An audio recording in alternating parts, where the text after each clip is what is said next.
बिहार जमीन सर्वे फॉर्म कैसे भरे। तो यहाँ पे टोटल 3 प्रकार के फॉर्म है। आप देखिए प्रपत्र 2 को कैसे भरना है, उसके बाद वंशावली यानी कि प्रपत्र 3(1) कैसे भरा जाएगा, और यहाँ पे वंशावली के आधार पे प्रत्येक उत्तराधिकारी का दखल निम्न प्रकार है, ये फॉर्म कैसे भरना है।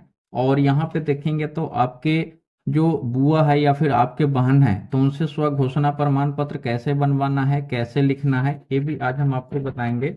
और वंशावली जो वंश वृक्ष होता है, आपको कहीं पे जाने की जरूरत नहीं है, आप खुद ही सादा पेपर पे बना सकते हैं। गवर्नमेंट इसकी वैलिड कर दिया गया है, ये भी हम आपको जो है बना के दिखाएंगे। जैसे कि नमूना के तौर पे देखिए प्रपत्र 2 कैसे भरा जाता है। तो चलिए वीडियो को शुरू कर लेते हैं, और आप लास्ट तक बने रहेंगे तो सभी चीज़ों की जानकारी मिल जाएगा। और इस वीडियो को देखने के बाद किसी और वीडियो पे जाने की आपको आवश्यकता नहीं पड़ेगी। अगर चैनल पे पहली बार विजिट किए तो प्लीज वीडियो को लाइक कर दीजिएगा, चैनल को भी सब्सक्राइब कर लीजिएगा। चलिए बिना टाइम वेस्ट किए वीडियो को शुरू कर लेते हैं और फॉर्म भरने की जो प्रक्रिया है उसे स्टार्ट कर लेते हैं।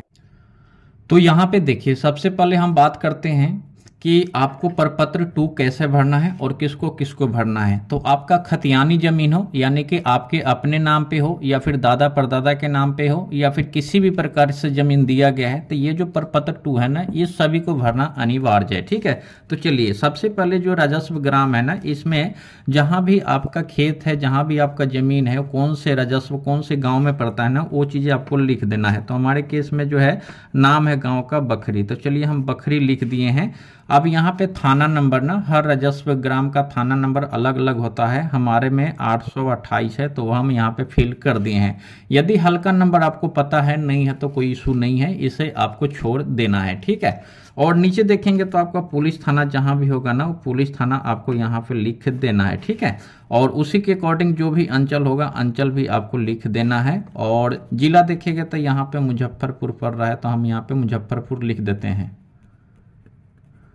ये आपका ऊपर वाला हो गया। ये चीज आपको ध्यान रखिएगा, जहां पे आपका जमीन है ना उसी राजस्व ग्राम का आपको यहाँ पे नाम लिखना है। ठीक है, अब यहाँ पे देखेंगे ना तो रैयत का नाम, सह हिस्सेदार का नाम एवं अंश अगर कोई हो तो सहित एवं पिता का नाम। यहाँ पे देखेंगे ना तो 1 2 3 4 5 6 7 8 9 10 टोटल 11 कॉलम दिया गया है। ठीक है, तो इसमें क्या क्या चीजें भरना है वो चीज समझिए। तो इसमें 2 में आपको अस्थाई पता, 3 में खाता, 4 में खेसरा और 5 में रकबा। और आपका जो जमीन होगा ना उसकी चौहद्दी पूरब पश्चिम उत्तर दक्षिण आपको यहाँ पे लिख देना है। ठीक है, और यहाँ पे किस प्रकार की जमीन है वो लिखना है। लगान कुछ है तो आप दे सकते हैं, और जमाबंदी संख्या आपको यहाँ पे लिखना है।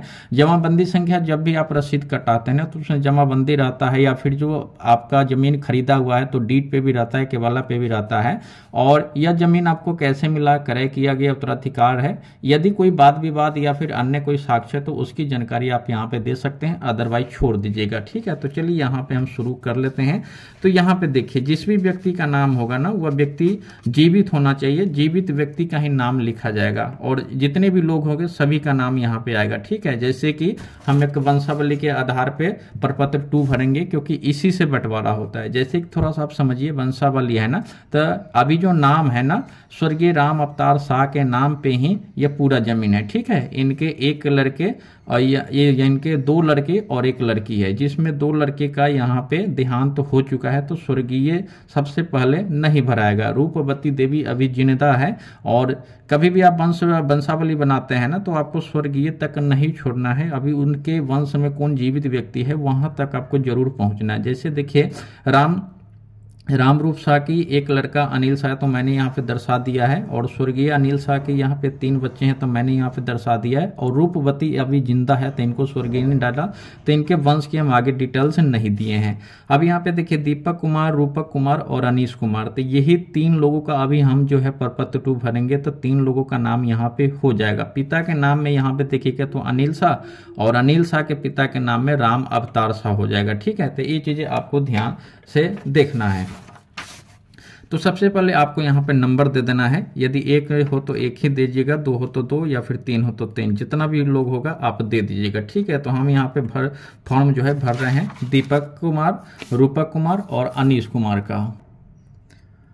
अब यहाँ पे देखिए हम चीज़ें आपको क्लियर करते हुए चलते हैं। जैसे कि अभी जो जमाबंदी नंबर है ना, इन्हीं के नाम पे है, राम अवतार शाह, तो इनके नाम तक जरूर आपको आना है। यदि अनिल शाह के नाम तक रहता तो इनके पिता का नाम यहाँ पे नहीं लिखा जाता, लेकिन अभी इन्हीं के नाम पे है, तो आपको जितने भी इनके वंशज में है ना, उनका नाम दे देना है, पिता का नाम देना है, और आपको इस व्यक्ति का नाम तक जाना है जिस व्यक्ति के नाम पर अभी तक जमीन चल रहा है, ठीक है। और यहाँ पे आपको अस्थायी पता लिख देना है, जैसे कि आपको लिख देना है ग्राम, ठीक है, और यहाँ पे लिख देना है पोस्ट, यहाँ पे थाना, और यहाँ पे आपको जिला।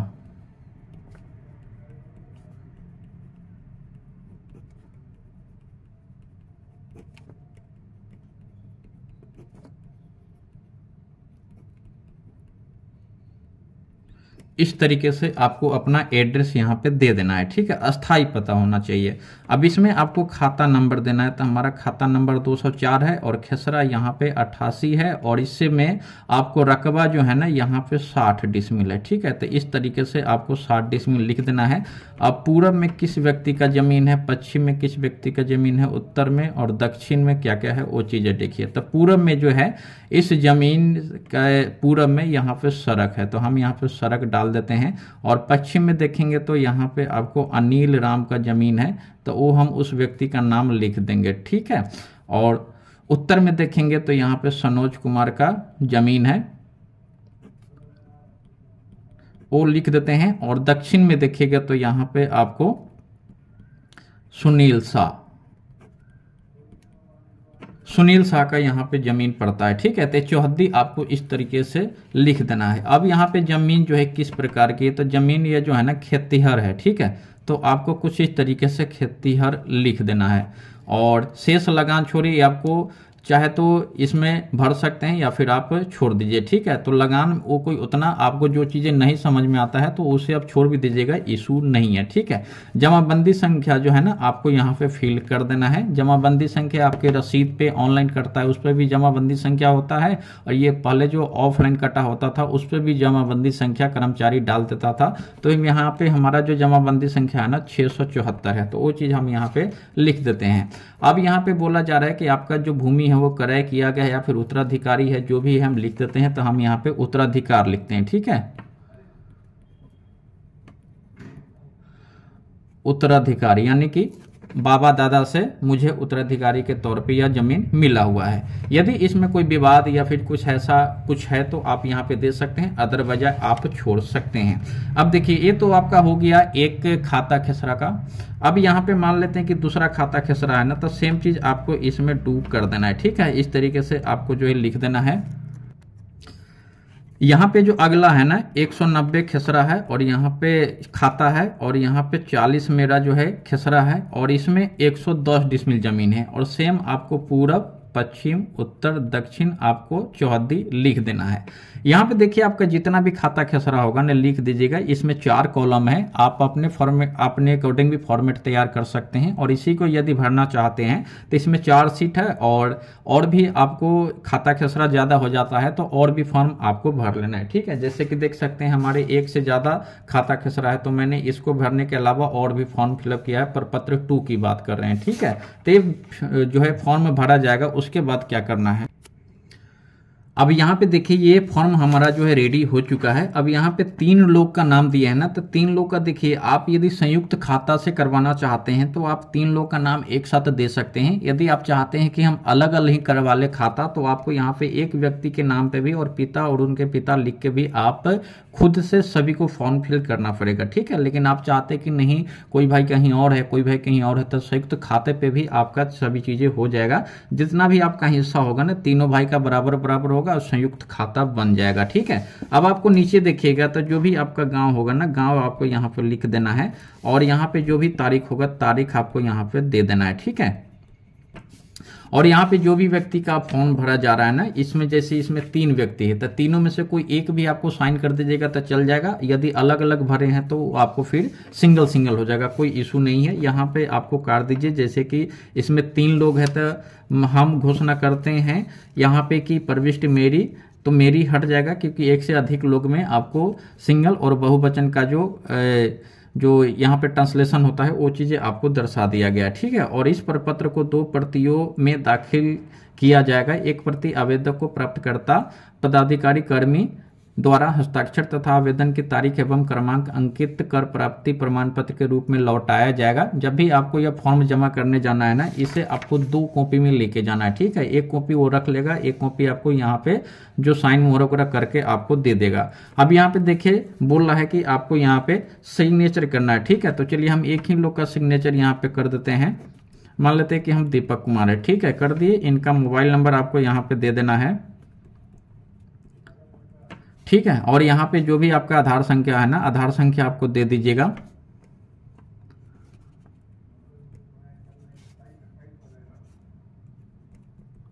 ये आपका आधार संख्या हो गया, ठीक है। तो आपको मोबाइल नंबर हो गया, आधार संख्या हो गया। आप चाहे तो दूसरा मोबाइल नंबर भी दे सकते हैं, काहे कि आपको फोन किया जाएगा, लगे कि आपको एक नंबर कभी कभी बंद या फिर कुछ ऐसा होता है तो डबल मोबाइल नंबर भी आपको दे देना है। तो इस अकॉर्डिंग देखिएगा ना, तो यहाँ पर प्रपत्र 2 फॉर्म आपको फुल्ली तरीके से यहाँ पे भरा हुआ क्लियर हो गया। अब हम बात करते हैं कि वंशावली प्रपत्र 3 का आपको कैसे भरना है। तो सबसे पहले आपको यहाँ पे जो भी अंचल होगा ना, अंचल आपको लिख देना है, ठीक है। अंचल के बाद अनुमंडल लिख देना है,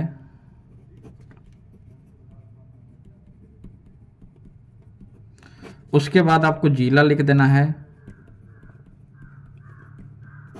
ये होने के बाद स्वयं की वंशावली समर्पित करने के संबंध में यहाँ पे 1 से अधिक लोगो होगा ना, तो यहाँ पे आपको माइक काट देना है हम लोग को, और आगे बढ़ेगा। ये देखिए यहाँ पे ये वंशावली फॉर्म भरने से पहले ना आपको ये चीजें क्लियर होना चाहिए। जो वंशावली में मैंने दर्शाया ना, स्वर्गीय राम अवतार शाह के नाम पे जो है ना, यहाँ पे 3 लोग हैं, लड़का, लड़का और लड़की, 3 व्यक्ति हैं। अब यहाँ पे यदि मान लेते हैं कि आपका बुआ या फिर आपकी बहन इस संपत्ति पे डिट्टो नहीं करती है और राम अवतार शाह के नाम पे यदि 10 कट्ठा जमीन है, ठीक है, 10 कट्ठा जमीन है, तो आपको क्या करना है, अब ये दोनों भाई के ऊपर आ जाएगा, ठीक है, राम रूप और यहाँ पे अनिल शाह के नाम पे। तो कितना कितना हो जाएगा, 5 कट्ठा इनका और 5 कट्ठा इनका, क्योंकि ऑलरेडी घोषणा पत्र यह दे चुकी है। रूपवती देवी जो है इसमें कोई भी दखलंदाजी नहीं करेगी। इसके लिए आपको इस प्रकार से आपको स्व घोषणा बनवा लेना है। जैसे मैं रूपवती देवी पिता स्वर्गीय राम अवतार शाह, मैं यह घोषणा करती हूँ कि मेरे पिता की संपत्ति में मैं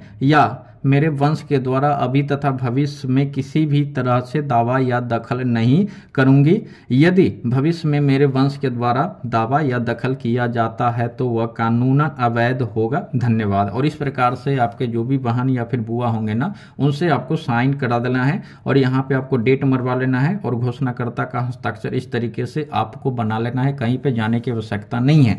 आप चाहे तो इसके आप एक नोटरी के थ्रू भी वेरीफाई करा सकते हैं, ये वैलिड हर जगह हो जाएगा। तो ये जो है ना संपत्ति आपको यहाँ पे 3 जगह ना होके अब यह 2 जगह हो गया, ठीक है। तो 5-5 कट्ठा हो गया। अब यह जो 5 कट्ठा है ना, 5 कट्ठा में 3 लड़का है इनका, जैसे दीपक कुमार, रूपक कुमार, अनीश कुमार, तो 3 भाग है, इसे आपको बांट दीजिएगा ना। तो यहाँ पे 2-2 कट्ठा भी नहीं होगा, बात करें तो लगभग 1.5 कट्ठा से ऊपर जाएगा, ठीक है। तो वही चीजें आपको यहाँ पे अब जो है दर्शाना है। तो ध्यान से देखिए और समझिए।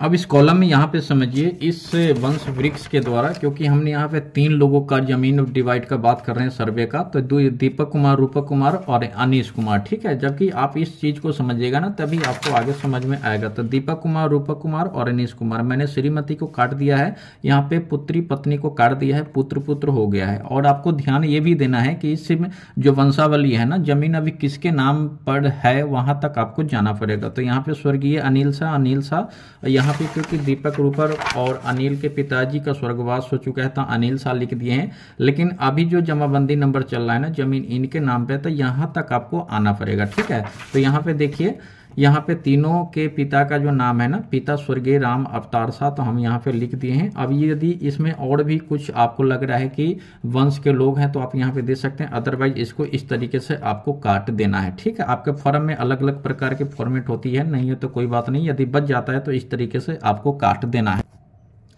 अब यहाँ पे नीचे आइएगा ना, तो पूछ रहा है कि निवास ग्राम आपको क्या है, ठीक है। जैसे कि निवास ग्राम यहाँ पे बखरी है, तो बखरी को हम यहाँ पे फिल कर देते हैं। थाना जो भी होगा, थाना आपको लिख देना है। उसके बाद यहाँ पे अंचल को लिख देना है और आपको यहाँ पे जिला को लिख देना है, ठीक है। और जाति में यहाँ पे देखिएगा तो तेली जाति से आते हैं, तो तेली आपको यहाँ पे लिख देना है। अब यहाँ पे बताया जा रहा है कि जिसे ने भूमि जिसका विवरण आवेदन के साथ संलग्न प्रपत्र 2 में अंकित है, जैसे कि मैंने अभी इस प्रपत्र 2 में अंकित किया है ना, उसी के अकॉर्डिंग आपको सभी चीजें यहाँ पे भरना है। तो देखिए अब यहाँ पे देखिए बोल रहा है कि भूमि जिसका विवरण आवेदन के साथ संलग्न प्रपत्र 2 में अंकित है ना, तो यहाँ पे आपको किस व्यक्ति का नाम होगा इसे आपको समझना है। तो जैसे कि मैंने यहाँ पे वंश वृक्ष जो है इसमें भरा था स्वर्गीय अनिल शाह और यहाँ पे स्वर्गीय राम अवतार शाह, तो यहाँ पे स्वर्गीय राम अवतार शाह का नाम होगा, तो उसे हम यहाँ पे लिख देते हैं स्वर्गीय राम अवतार शाह। अब पूछ रहा है कि इसके पिता का क्या नाम था, तो इसके पिता का नाम था स्वर्गीय देवन शाह। ये जो है ना आप यहां पे भी लिख सकते हैं, ठीक है, जैसे कि पिता स्वर्गीय देवन शाह, ठीक है। तो इस तरीके से आपको जो रिलेशन है ना, जो रिश्ता है, जो संबंध है वो क्लियर हो जाएगा। तो जो आपका सर्वे अधिकारी कर्मी होगा ना उसको कोई खास ज्यादा दिक्कत परेशानी नहीं होगी। तो इस तरीके से आपको लिख दिए। अब यहाँ पे समझिए ये जो व्यक्ति था ना ये भी क्या इसी राजस्व ग्राम में था, तो यहाँ पे आपको राजस्व ग्राम लिख देना है, अंचल लिख देना है। और जमाबंदी संख्या तो एक मेरा ऑफलाइन कटा हुआ है तो उसका 3 डिजिट का जमाबंदी संख्या वो लिख दिए हैं, और एक कंप्यूटराइज कटा है तो वो हम लिख दिए हैं। प्रविष्ट थे कि उत्तराधिकार द्वारा यह जमीन प्राप्त हुआ है। खतियान में जो खाता अंकित है ना, जैसे कि आप देखेंगे तो सभी के सभी प्रपत्र 2 जैसा होना चाहिए था, ठीक है। 204 190 है और 88, और यहाँ पे देखेंगे तो 40 और यहाँ पे 60 डिसमिल और 110 डिसमिल, वो हम यहाँ पे कॉमा डाल के नोट कर दिए हैं। इस तरीके से आपको एक से ज्यादा यदि खाता खसरा है तो आपको यहाँ पे सभी चीजें नोट कर देना है। अब यहाँ पे पूछ रहा है कि उत्तराधिकारी या फिर बंटवारा, तो हमें जो उत्तराधिकारी के द्वारा यह जमीन प्राप्त हो रहा है। अब यहाँ पे मैं को काट देना है, एक से ज्यादा लोग हैं, तो यहाँ पे देखिए निम्न वंशावली वृक्ष बीज से उत्तराधिकार के आधार पर हित अर्जित किया हूं, यहाँ पे किया है, ठीक है। वंशावली वंश वृक्ष मूल खतियान पंजी 2 के अनुसार नीचे वंश वृक्ष टेबल फॉर्म बनाए। जैसे कि मैंने आपको बताया कि इस तरीके से वंश वृक्ष जो टेबल है वो आपको दर्शाना पड़ेगा कि आपका रिश्ता रिलेशन किस व्यक्ति के साथ क्या है और कितना आपके जमीन यहाँ पे मिलने वाला है, ठीक है। तभी जाके सभी चीजें क्लियर होगा। हम लोग का उल्लिखित भूमि पर शांतिपूर्ण दखल कब्जा है तथा भूमि स्वत व वाद एवं विवाद से मुक्त है। हम लोगों की वंशावली खतियान जमाबंदी पंजी के अनुसार निम्न रूपेण है। अतः अनुरोध है कि प्रपत्र में अंकित वंशावली के आधार पर यह प्रश्नगत भूमि में उत्तराधिकार के आधार पर मेरे हम लोगों के नाम पर सर्वेक्षण प्रक्रिया होने वाली अभिलेख में खाता खोलकर संबंधित खसरा को प्रविष्ट करने की कृपा की जाए। यहाँ पे विश्वासभाजन, तो यहाँ पे देखिए जैसे कि मैंने बताया कि 3 लोग भी आप साइन कर सकते हैं या फिर चाहे तो 1 लोग भी साइन कर सकते हैं, क्योंकि यहाँ पे नाम दिया हुआ है। तो अगर उपस्थित सभी लोग हैं या चाहते हैं कि मेरा खाता बिल्कुल सेपरेट अलग अलग हो जाए तो सिंगल भी आप फॉर्म भर सकते हैं, कोई इशू नहीं है, ठीक है। लेकिन आप चाहते हैं एक ही फॉर्म में सब आदमी का काम हो जाए तो सब आदमी भी सिग्नेचर कर सकते हैं। तो कई यहाँ पे आपको प्रेफरेंस गवर्नमेंट के द्वारा दिया गया है। अब आपको यहाँ पे याचिकाकर्ताओं का जो है आपको सिग्नेचर कर देना है, जैसे कि दीपक कुमार, ठीक है। और यहाँ पे तिथि जो है आपको डाल देना है। इस तरीके से आपको हो जाएगा, इसमें अब कुछ भी नहीं भरना है। अब जो एक फॉर्म है ना वो चीजें समझिए। अब आपको वंशावली के आधार पर प्रत्येक उत्तराधिकारी का दखल निम्न प्रकार है, आपको लिखना पड़ेगा। जैसे कि मैंने बताया कि इससे जो वंश वृक्ष था ना इसमें एक हमारे बुआ लगेंगे, तो इनका आपको इसमें नहीं लिखना है, ठीक है। क्यों नहीं लिखना है, ये बोल रहा है कि दखल निम्न प्रकार है, तो ये तो दखल नहीं किया ना, ये तो घोषणा पत्र भी दे चुकी है ना कि हम मेरे पिता की संपत्ति में मेरा किसी प्रकार का कोई दखल या फिर दावा नहीं करेंगे, इसकी हम घोषणा करते हैं, ठीक है। तो ये बिल्कुल यहाँ से हट जाएगा। तो जो 10 कट्ठा जमीन है 2 भाई के नाम पे हो जाएगा, और 1 भाई यहाँ पे देखेंगे तो 5 कट्ठा में यहाँ पे 3 भाई होगा। तो आपको 3 भाई का नाम जो है इसमें लिखना है, और कितना कितना दखल, खाता, खसरा, रकबा, चौहद्दी, ये सभी चीजें आपको लिखना है। जमाबंदी संख्या देना है। तो चलिए इससे भी हम आपको भर के बता देते हैं। तो सबसे पहले यहाँ पे राजस्व ग्राम को लिख देते हैं, और यहाँ पे थाना नंबर, हल्का नंबर याद है तो दीजिए, अदरवाइज छोड़ दीजिए। पुलिस थाना, और यहाँ पे अंचल, और यहाँ पे जिला, ठीक है, इस तरीके से। अब यहाँ पे रैयत का नाम एवं पिता का नाम आपको लिखना है। तो रैयत मतलब क्या, जीवित होना चाहिए, क्योंकि उसी के नाम पे आने वाला है, तो संबंध आपको दर्शाना पड़ेगा। जैसे कि आप देखिए, सबसे पहला जो नाम है ना वो हम यहाँ पे लिख देते हैं, जैसे कि दीपक कुमार। उसके बाद है यहाँ पे रूपक कुमार, और उसके बाद यहाँ पे 3 नंबर पे है अनीश कुमार। और इनके पिताजी का जो नाम है ना वो है स्वर्गीय अनिल शाह।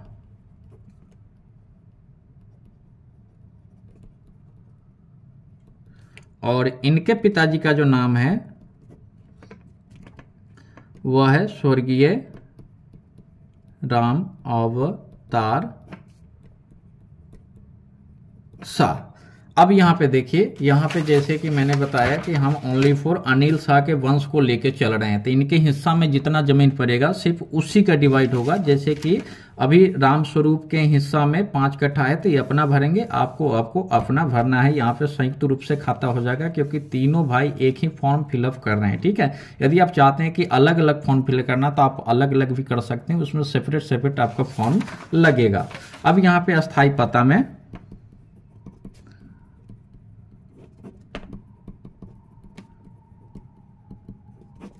यहाँ पे आपको थाना दे देना है, यहाँ पे जिला, और यहाँ पे आपको स्टेट का नाम लिख देना है। ठीक है, अब खाता जो है ना, ये जो आपका वंश वृक्ष है ना, प्रपत्र 2, इसी के अकॉर्डिंग भरना है। तो आपको यहाँ पे देखिए खाता नंबर यहाँ पे हो गया 204। ठीक है, 204, और यहाँ पे 190, और आपका जो खसरा है ना इसमें देखेंगे तो 88, और इसमें आपको 40, और यहाँ पे जो रकबा है ना आपका इसमें 60 डिसमिल, और इसमें देखिएगा तो 110 डिसमिल। अब यहाँ पे दोनों जो खेत है ना, दोनों जो जमीन है उसका क्या चौहद्दी है वो आपको यहाँ पे लिख देना है। तो इस तरीके से आपको जो दखल कब्जा वाला फॉर्म है ना, इस तरीके से आपको भर लेना है। खाता जो है आपको हो जाएगा, खसरा हो जाएगा, और यहाँ पे रकबा हो जाएगा, किस प्लॉट में कितना रकबा है, और उसकी चौहद्दी क्या है, और इसकी जमाबंदी संख्या क्या है, और है तो आप यहाँ पे दे सकते हैं, अदरवाइज आपको इस तरीके से काट देना है। और नीचे देखिएगा तो यहाँ पे आपको इस तरीके से जो मैं या फिर हम लोग होगा तो वो चीज़ आपको यहाँ पे काट देना है। जो चीज़ें सही है तो उसको रहने देना है, और यहाँ पे आपको सभी चीज़ें घोषणा दिया गया है। और इसमें आपको क्या क्या देना है तो देखें, मृत जमाबंदी रैयत की मृत्यु की तिथि या फिर वर्ष यदि हो तो आपको यहाँ पे लिख देना है कि वो कब यहाँ पे उनकी मृत्यु हुई, या फिर ऐसा कोई आपको मृत्यु प्रमाण पत्र है तो देना है। जमाबंदी संख्या की विवरण, मालगुजारी रसीद ये आप दे रहे हैं तो इसमें आपको टिक लगा देना है। ठीक है, खतियान का नकल यदि उपलब्ध है तो ये भी हम देने वाले हैं। दावा करते भूमि से संबंधित कोई दस्तावेज, आपको लग रहा है कि इसमें मेरा दस्तावेज नहीं है तो कुछ भी टिक टुक नहीं कीजिएगा। साक्ष्य न्यायालय कोई आपको कोर्ट केस या फिर विवादित की उसकी कोई प्रति है तो वो भी लगा सकते हैं। आवेदनकर्ता का हित अर्जन करने वाले मृतक वारिस होने का संबंध ये आपको देना पड़ेगा, जैसे कि वंशावली दिया। उसके बाद आपके जो आधार कार्ड होगा, वोटर ID कार्ड होगा, उस पर एक दूसरे से खुला हुआ रहता है, आप वो दे सकते हैं। या फिर आपके पास जो केवाला या फिर खतियानी जमीन की कागजात है वो आप दे दीजिएगा। यहाँ पे आवेदककर्ता के आधार कार्ड की प्रति जो भी यहाँ पे लगा रहे हैं ना उसे आपको टिक कर देना है। और यहाँ पे याचिकाकर्ताओं का हस्ताक्षर एवं पूरा पता आपको लिख देना है। ठीक है, यहाँ पे पता,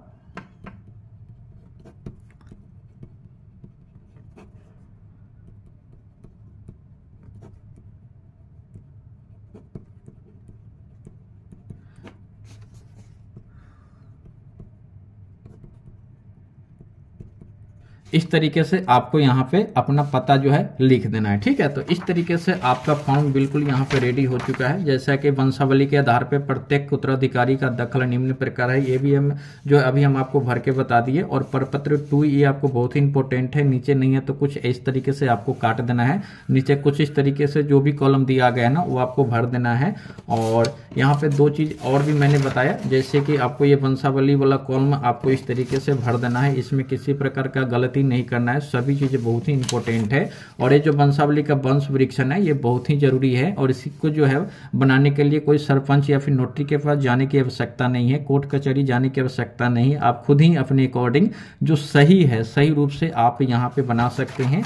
और जो भी आपके बहन या फिर बुआ लगेंगे तो उनको जो है इस तरीके से घोषणा पत्र करवा लेना है और उनका सिग्नेचर करवा लेना है, ताकि उनका जो हिस्सा है ना, आप जितने भी लोग बचेंगे ना उनमें आ जाए। जैसे कि यहाँ पे 3 लोग हैं, ये जो लड़की है, ये जो लेडीज है, ये अपना हिस्सा स्व घोषणा पत्र दे चुकी है कि हमारे पिता के हिस्सा में कोई भी दखल अंदाजी नहीं है। तो मान लीजिए कि 10 कट्ठा है ना, तो यह 10 कट्ठा ना होके अभी 3-3 कट्ठा कुछ होता था, सीधे सीधे 5-5 कट्ठा ये दोनों भाई के ऊपर आ गया। अब इसका वंश जो है 5 कट्ठा के हिस्से का मालिक होगा, और इसका वंश भी जो 5 कट्ठा के हिस्से का मालिक होगा। ठीक है, तो इस तरीके से मैंने आपको सभी चीजें फॉर्म फिलअप करके बताया। अब मैं आपको बताता हूँ कि आपके कुछ ऐसे जमीन है जो सिर्फ आप ही के नाम पे या फिर आपके पिताजी, और पिताजी अभी जिंदा है तो उनको सिर्फ प्रपत्र 2 भरना है, यानी कि जो क्रय किया गया जमीन है और क्रय करने वाला जो व्यक्ति वह भी जिंदा है, तो ओनली फॉर प्रपत्र 2 भरना है, उनको ये सब ताम झाम भरने की आवश्यकता नहीं है। अब देखिए फॉर्म में आपको कैसे जो है ऑनलाइन भरना है, तो उसके रिगार्डिंग ऑलरेडी मैं वीडियो बना चुका हूँ, लिंक डिस्क्रिप्शन में है। आप चाहे तो उस वीडियो को देख के घर बैठे ऑनलाइन